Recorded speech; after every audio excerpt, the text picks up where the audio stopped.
जीता है, यह मीठे फल देता है। नमस्कार बच्चों, कैसे हैं आप? मैं हूं आपकी ज्योति मैम। अभी हमने जो कविता सुनी उससे हमने अनुमान तो लगा ही लिया होगा कि हम किस विषय पर चर्चा करने जा रहे हैं। बिल्कुल सही सोचा आपने, वह है पेड़। सबसे पहले मैं आपको पेड़ों से क्या क्या लाभ होते हैं उसके बारे में बताती हूँ। पेड़ प्रकृति का अमूल्य उपहार है। क्या आपको मालूम है कि जहाँ पर अधिक पेड़ होते हैं वहाँ की मिट्टी को वह पकड़ कर रखते हैं, मिट्टी को बहने नहीं देते, जिससे हमारी फसल को बहुत लाभ होता है। और यही नहीं, पेड़ से जो पत्ते गिरते हैं वह मिट्टी में मिल जाते हैं और खाद का काम करते हैं, मिट्टी को उपजाऊ बनाते हैं।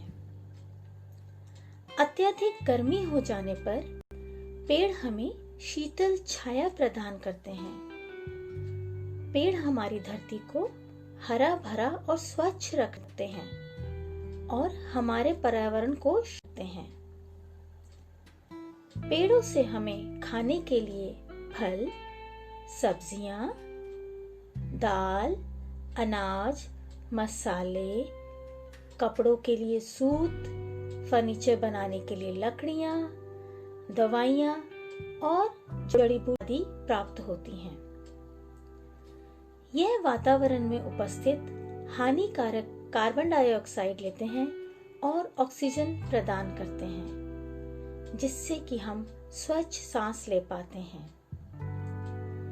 इसीलिए हमें पेड़ों की रक्षा करनी चाहिए और ज्यादा से ज्यादा पेड़ लगाने चाहिए। तो चलिए इसी से संबंधित मैं आपको एक कहानी सुनाती हूँ। एक बार एक कबीर नाम का बालक था।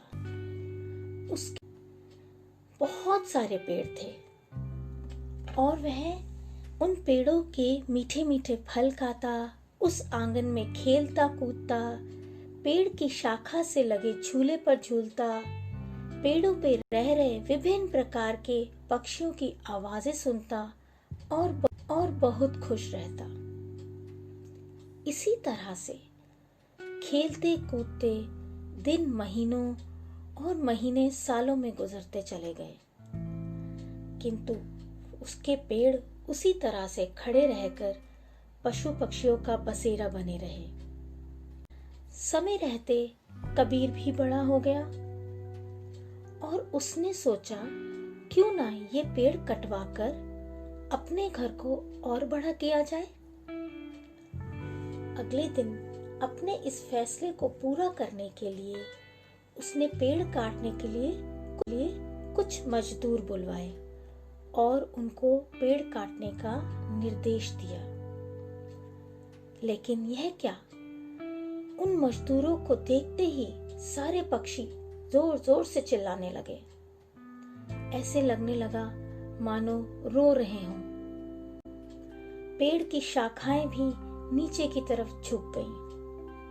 पेड़ उदास दिखने लगे और कबीर के कानों में आवाज आने लगी, नहीं नहीं, हमें मत काटो, हमें मत काटो, हम कट गए तो ये सारे पक्षी बेघर हो जाएंगे, किसी को खाने के लिए फल भी नहीं मिलेंगे।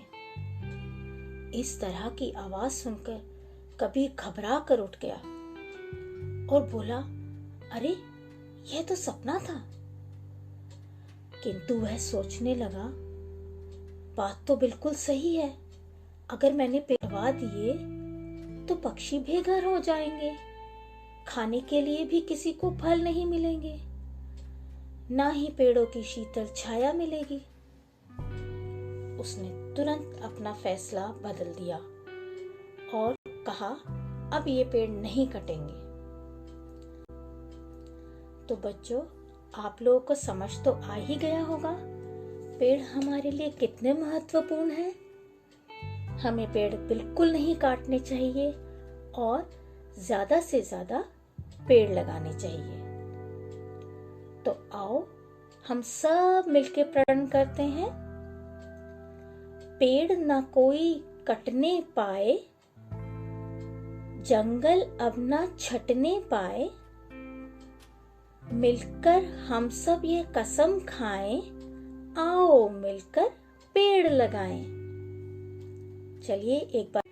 पेड़ ना कोई कटने पाए, जंगल अब ना छटने पाए, मिलकर हम सब यह कसम खाएं, आओ मिलकर पेड़ लगाएं। तो बच्चों, इन पेड़ों पर अब हम अगली कक्षा में चर्चा करेंगे। तब तक के लिए धन्यवाद। नमस्कार।